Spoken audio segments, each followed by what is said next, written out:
Let's maul in the Central Committee. Let's cringe in the Central Committee. Let's bog in the Central Committee right now.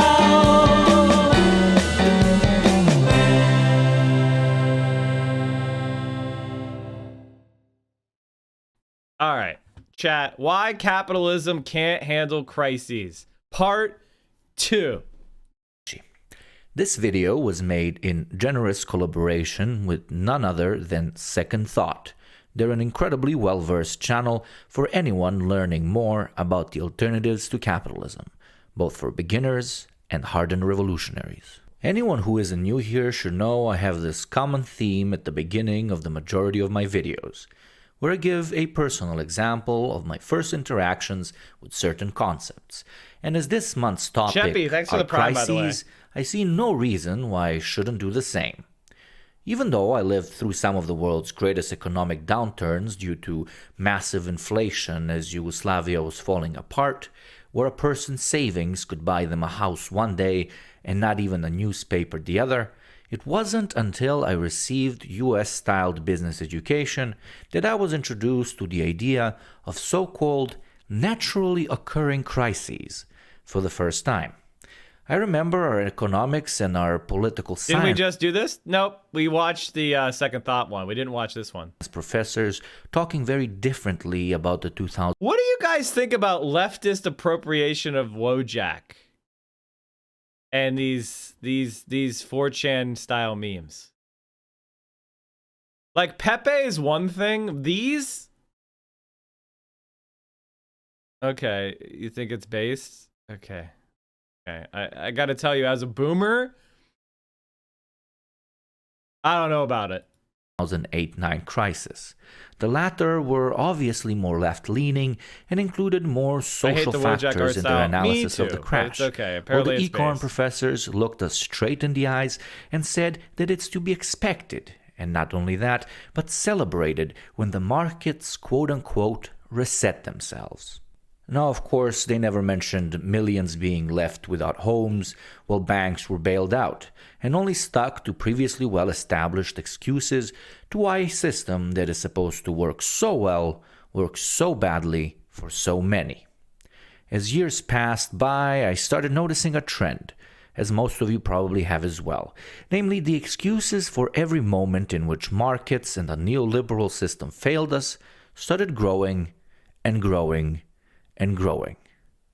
Hurricanes, floods, war, and recently disease are constant reminders that while we cannot anticipate many global disasters, the system as it is today does not offer us the tools we need to adequately, quickly, and compassionately deal with what the cold, harsh world throws at us. Let me take you back to Haiti in 2010. An earthquake hit the small island nation, leaving 1.6 million out of 10 million displaced, and taking the That's the presidential palace, by the way. You see this presidential palace of Haiti just collapsed? Isn't that wild?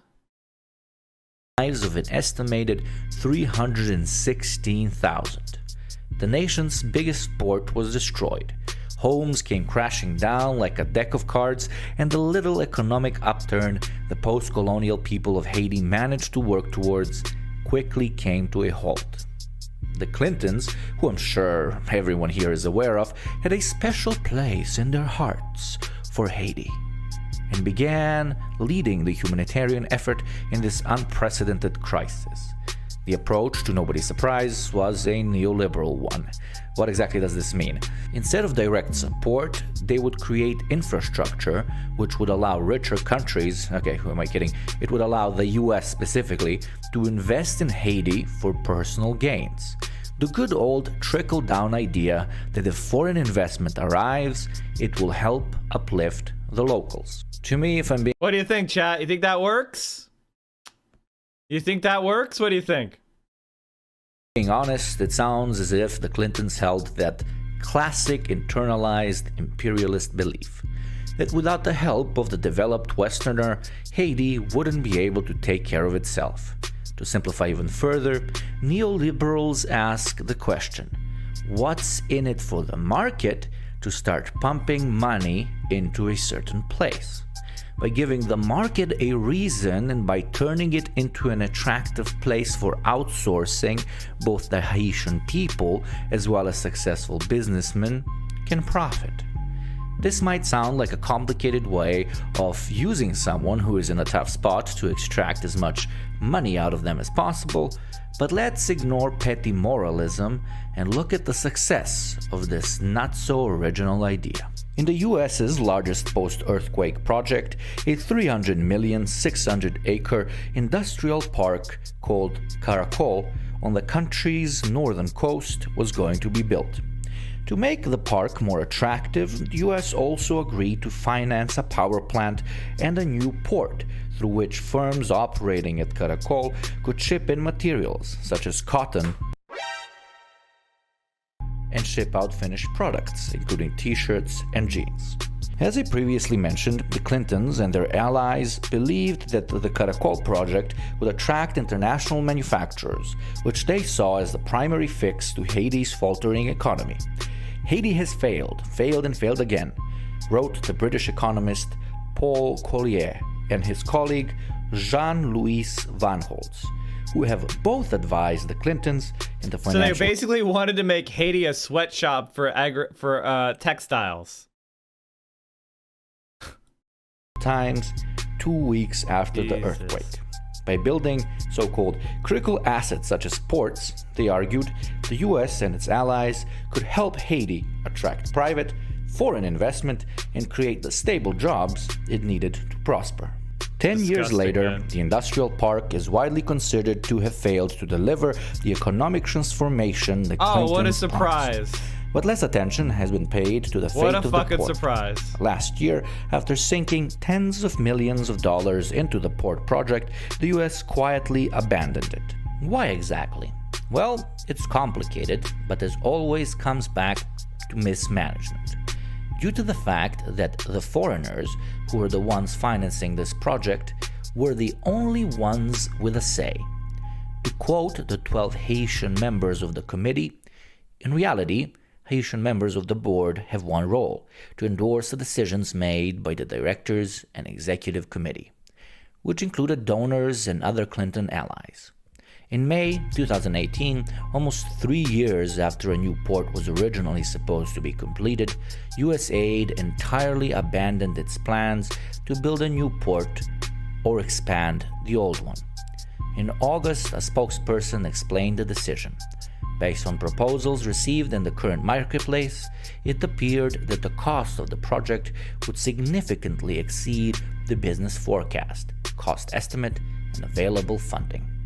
After the project was abandoned, US officials didn't even inform the Haitians. And there it is, Tovarishi, and the main thesis of this video. Any grander operation, be it humanitarian or preventive, is directly discouraged by the system if a project is found to not be inherently profitable. It cannot exist. Well, the other thing this is one of the things that I always, a point I like to make a lot, which is capitalists are actually bad at capitalism. They vastly underestimate the economic potentialities of investing in things like infrastructure, education, and when I say infrastructure, I'm talking about transportation, I'm talking about electrical generation, I'm talking about healthcare systems, I'm talking about shipping and airport facilities. They have no fucking idea how to price things, okay? They have an extreme short-term mentality, like the next quarter.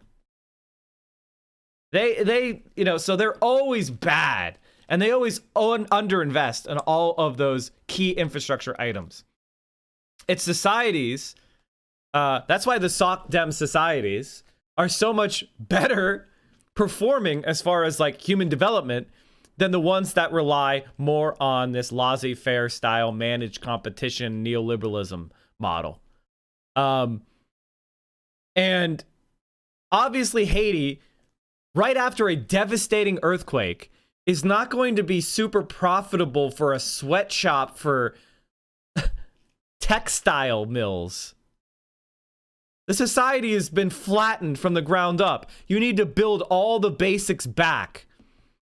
And then when human beings are capable of feeding and clothing and housing themselves, will there be an economic opportunity? Instead of investing in what will directly help Haitians,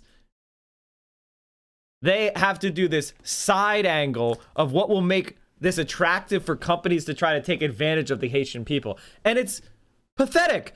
And by the way, you know who used to be poor as fuck, chat? You know what country used to be poor as fuck? South Korea. We mentioned it earlier in the stream. South Korea was the much, much poorer Korea. And it remained that way under right-wing American puppet states for a long time. Until eventually, those puppets decided they were going to put aside neoliberal orthodoxy and they were going to take charge of Korea's economy. And they used 5-year plans, like the Soviet Union, and invested directly in developing their own domestic industry, infrastructure, education. And then when South Korea spent all that money in government direction in those areas, then their economy actually started to grow. It was government action, not the market, that made South Korea into the much wealthier country it is today. If Haiti's estimated profitability co-aligned with the reality, U.S. aid and the Clintons would still be there. But the moment the cost of even humanitarian assistance exceeds earnings, it's no longer valid for any party involved. There are still people, governments, and institutions that help for helping's sake. Government. But their funding, influence, and power is so minuscule, thank you, by the way, for the sub. that any grander crisis melts their kindness away as insignificant in the fire of global finance. But while the 2011 earthquake in Haiti can serve as a great example of global relief efforts being chained down by global capitalism, we should definitely also look at how wealthy countries deal with internal crises.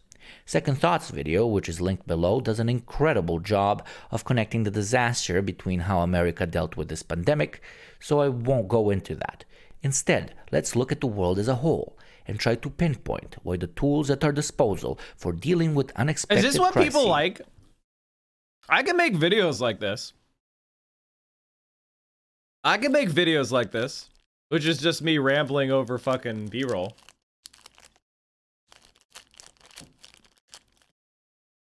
Just like, it's just like, why is this so successful? are almost never used. As my babushka always told me, if you see something you don't like in the world, ask yourself if you contribute to it as well, and why. Or if you don't, then why not? If I get sick or break a bone, I'll stay home and rest, try to heal up. So why is it that I can maintain relatively good health, other than what you Westerners call alcoholism, of course, while others can't? Well, some are not as privileged as I am, and need 2 jobs, have sick family members, or kids to take care of. So instead of being able to lay low and rest, they end up having to clock in at work, cook for their kids, or work in harsh conditions. Therefore, I don't go to work and hurt myself further because I can literally afford not to, while others can't. Now you're probably asking why the hell I'm giving you this allegory which could have fit in 1 sentence but took an entire paragraph. Well, because, my friend, the same logic applies to countries, to a bigger or lesser extent. Let me explain. You probably know most of the economy is based on debt, and the continuous taking and payment of that debt. I can just do that. Our whole system stays afloat as long as that debt is continuously paid off, so that more... I can make my voice slightly better. You know, I can just put a little spin on it. You know, be like, hey, I can get a pretty good beat. Also, I get a much better microphone. I think that would help as well. You know, what do you guys think? I mean, it's not hard to do that stuff. debt can be accrued to pay off, well, everything. This is creepy as The fuck. same Well, no way shit, because I'm you doing need it a loan to buy intentionally, a and you know car, I so am. does a government to build an airport. This is an insane oversimplification, sure, but you're not paying me on Patreon to show you graphs. And no, I don't feel sorry for keeping it simple. Economists can go right ahead and odjebite. So in order for this debt to keep rolling in, we need the economy to do what? Yes, grow unendingly. And this is where the problem comes in. You see, You don't this pay me on system Patreon already to show lacks me graphs. Okay. All right. Like, dude, what the fuck is this? cannot stop, even for a millisecond. Then adaptability flies through the window. When we have to constantly choose between economic growth and dealing with a crisis, we always choose economic growth. Both because the ruling body of most of our governments are paid off by corporations which greatly depend on the economy working non-stop, but also because we have gotten used to the status quo so completely that placing the economy Water as more check? Oh, that's a important good point. I than need human water. lives I need water. feels Okay, I'm like gonna an leave you in this very unavoidably capable natural hands, chat. thing to do. I'll leave you This in very lack capable of hands. flexibility varies from country to country. Those with extreme free market ideals like the US have defined government outreach over the market, no matter when or for what reason, as inherently un-American. Other countries like China or Vietnam do the complete opposite. And I think the last year has shown us which approach was more sensible. Capitalism's inability to handle momentary crises fades in comparison to the pure inefficiency it offers when dealing with problems that span for Alright, got the water decades back. or even centuries. Tackling global pollution, for example, is a massive project which would require a complete restructuring of most countries, if not continents. Late capitalism, on the other hand, and say it with me kids, systematically opposes any innovation which is not inherently profitable. Therefore, while capitalism can support progress and operations, change, thanks for it does so here too, for 8 far months. too Welcome back, late, brother. as it waits for the market to dictate what is ethical or not, instead of experts and professionals.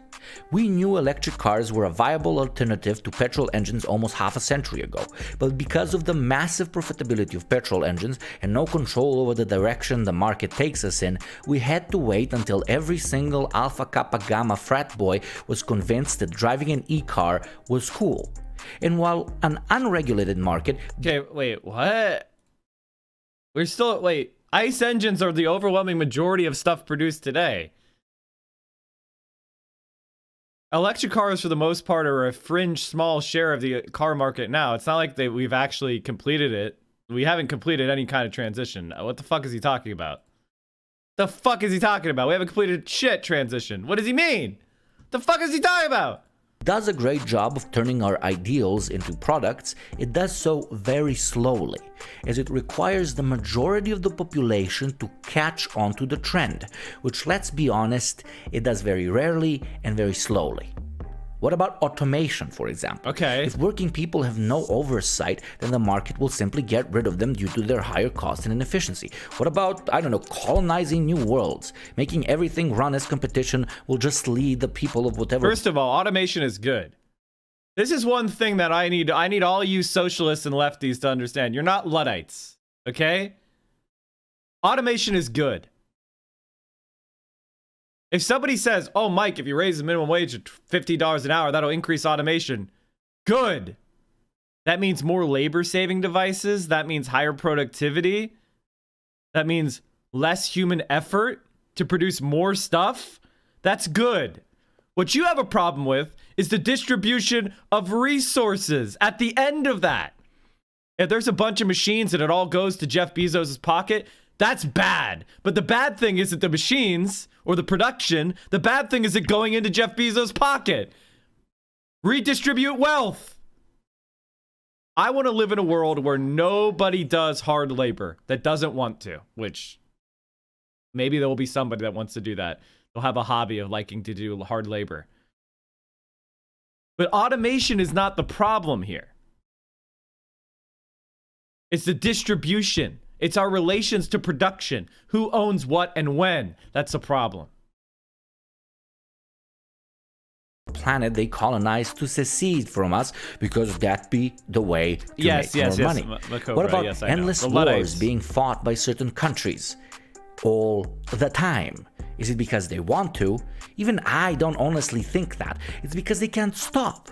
Too many economies of the world's richest places are built on the back of the military-industrial complex. Stopping wars and stopping investment into that so-called sector would go against the principle of eternal growth and slow down any said country in the eternal rat race of geopolitics. What about post-colonialism and the economic impact mass extraction of resources has on developed countries? This would require Did we already a use whole this feature B-roll? film to I feel like we already used this B-roll. Are we rehashing dive B-roll into. now? But put simply, developed economies depend on resource-rich countries as much as the other way around.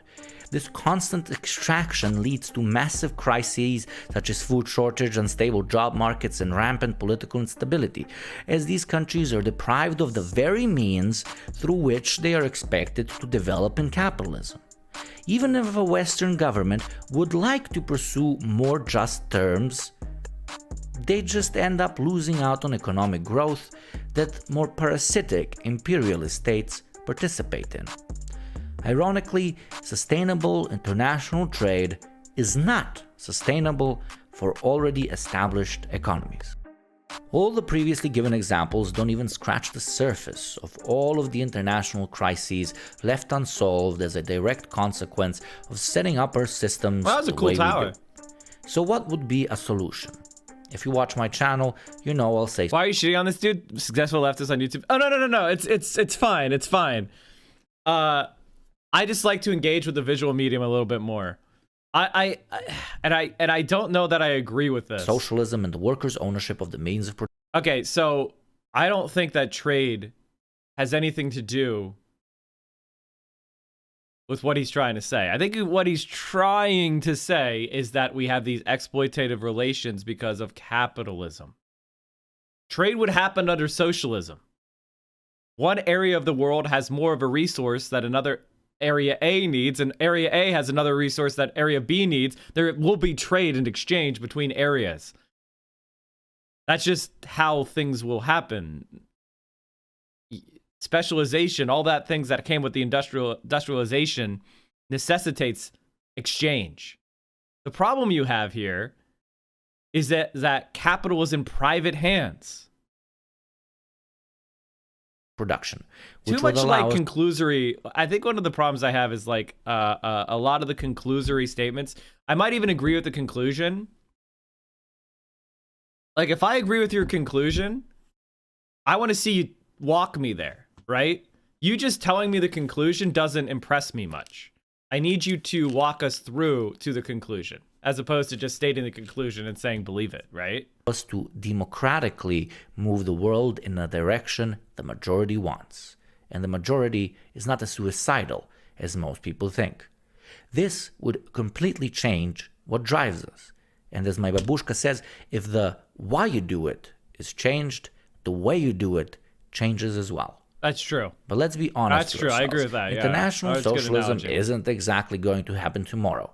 So I'd like to introduce another concept that could help to relatively stabilize this shit show we're in, especially during critically hard times such as these. In his book, Pandemic, Zizek guessed pretty much everything back when there was less than 50k infected in the US, from gun-toting conspiracy theorists to economic crashes and ideological Zizek conflict. is amazing. But one very, very scary sounding idea I love that they get Zizek in bed. How does he have the confidence to do this, man? This is the type of B-roll we're talking about. How does he get the confidence to do this kind of shit? he proposed is still stuck with me. This is what he absolute calls praxis. wartime communism. Basically, it calls for the people Devin, of thanks any for the given tier 1 country sub. to have the ability to put certain priorities over others in times of crisis. They're called tough times for a reason. And there's no logic behind having vulnerable and working people take the brunt force of everything and anything Mother Nature or war throws at us. Actually, quite to the opposite. It's exactly the people on whose backs everything is built that should have the ability to completely overhaul what the status quo was before whatever problem had arrived. There are massive forest fires. Move funds from the military budget to resolving them. Industries have stopped producing due to an economic disaster. Freeze all loans and landlord payments. Do to the banks what they so often do to us. Unemployment reaches intolerable heights. Modify the budget to allow for temporary... Remember that Zizek bodied Jordan Peterson so hard, JPB ended up addicted to benzos and in a coma and out of the public sphere for a year. BI, not one-time payments that Zizek never was arrived. definitely naked under there. Something might hurt Without a economic doubt. growth He was predictions, but naked is under voted there. in by the majority as a trade-off for saving lives. Then we do it. Simply put, a temporary dictatorship of the people over our state helps alleviate mass problems. It's a simple idea, but one so necessary that only the most cold-hearted capitalists could disagree. We created the barter system, currency, our bloody economy to serve us in an attempt to create a wealthier and more just world. It is utterly psychopathic to believe we must leave it pristine and untouched, even in times when the very tools it uses to motivate us end up killing us.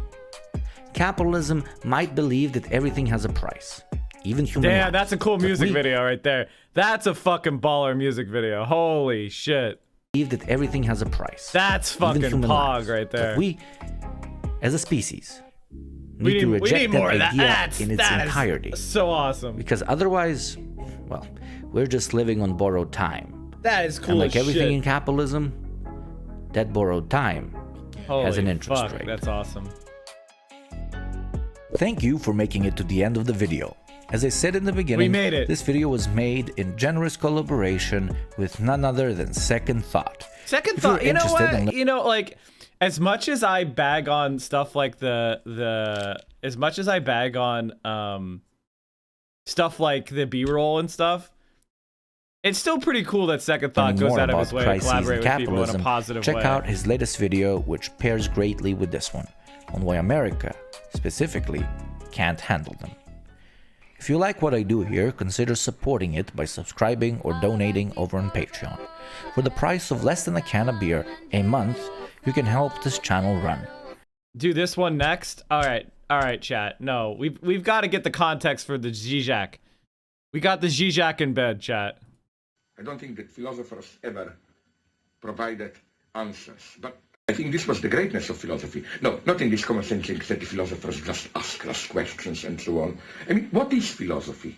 Philosophy is not what some people think, some crazy exercise in absolute truth, and then you can adopt, this skeptical attitude. We, true scientists, are dealing with actual, measurable, solvable problems. Philosophers just ask stupid metaphysical questions and so on, play with absolute truth, which we all know is inaccessible. No, I think philosophy is a very modest discipline. Philosophy asks a different question, the true philosophy. How does a philosopher approach the problem of freedom? It's not, are we free or not? Is there God or not? It asks a simple question, which would be called a hermeneutic question. What does it mean to be free? So this is what philosophy basically does. It just asks, when we use certain notions, when we do certain acts and so on, what is the implicit horizon of understanding? It doesn't ask these stupid ideal questions, is there truth? No, the question is, what do you mean when you say this is true? So you can see, it's a very modest thing, philosophy. Philosophers are not the madmen who search for some eternal truth and so on and so on. I've never... Truth and so on and Oh my god. I want to know more about this. I want to know more for like what behind the logic of this. Okay, they were like, all right, Slavo, we need you to get in bed, take off all your shirts, get in bed, kind of like, here, let us fluff the pillows around you. Like what? Like what happened here? How did this happen? You said you like to engage with the visual medium. I feel much more engaged with this visual medium. How can you not? You can be in multiple chats, Marley Warley. Of course you can be in multiple chats. Wells Fargo be like, I thought we covered this already, didn't we? No way. Not this. You gonna direct deposit my stimmy? It's false. No way. Not this time. We created it.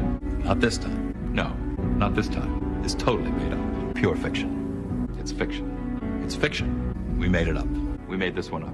It's a made-up tale. It's a total fabrication. It never happened. It never happened. This one was invented by a writer. Not this time. It never happened. Which show was this? Like, they tried to pretend that everything was real, and then at the end, they were like, it was actually just made up.